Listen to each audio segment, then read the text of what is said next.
can visual data ever be fully anonymous? Imagine that you are reviewing footage from a study on caregiving in a hospital setting. A patient rests in a hospital bed while being monitored by medical equipment. An elderly patient in a wheelchair is assisted by healthcare professionals in a hospital corridor, and a young woman cradles a newborn baby while sitting in a hospital room. None of these details show a face, but each of them could still reveal who someone is. Photos and videos indeed contain faces, but also clothing, jewelry, locations, gestures, and health conditions. Even details such as someone wearing glasses or using a wheelchair may contribute to identification. That is the challenge of anonymization in visual social research. Anonymizing visual data means protecting the people in front of the camera without erasing what makes the research meaningful. So, how can you approach anonymization throughout the research lifecycle? Decisions about anonymization begin before the camera is used, right in the conceptual phase. Go back to the example of the research of how caregiving is experienced and communicated in a hospital setting, and imagine that you are planning video interviews. At the start of the project, you need to ask whether the videos will be anonymized, deleted after use, or kept with participants identifiable. Each option has different legal and ethical consequences. If anonymization is needed, consider how it will be carried out right now. Will you blur faces, pixelate the footage, crop out identifying details, or use blackout bars? Or does this sensitive hospital setting call for something more creative, like reenacting the scene with actors, or using an AI-generated replica so the meaning of the interview survives even if the original participant doesn't appear?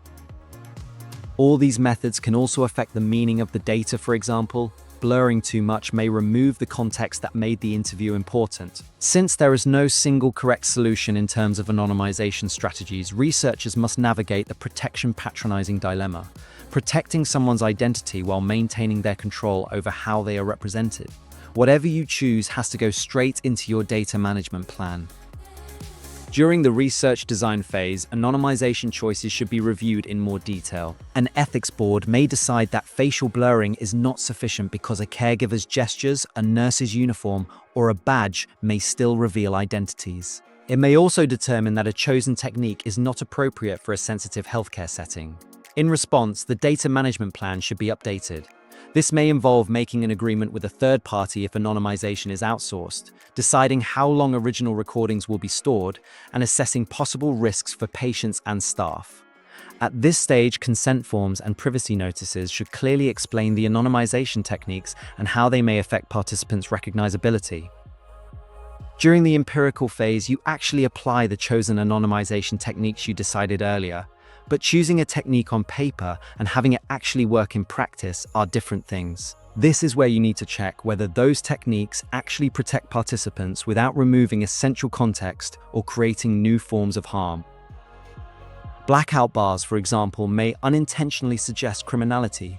Cropping may alter how a person is represented, and less obvious details may still reveal someone's identity.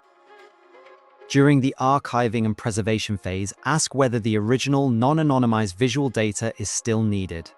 If it is, explain why in the data management plan. If it is not, retain only the anonymized version. Anonymization should also be reviewed over time. Facial recognition and reverse image search tools continue to improve, so details that were once safely obscured may become identifiable again. Social, political, or legal changes may also make previously harmless information sensitive. Before archiving, ask whether a caregiver, patient, or staff member could still be recognized under current conditions. Then archive the visuals in a fair, compliant repository with clear documentation and conditions for access and reuse. To learn more about anonymization, visit codevis.org.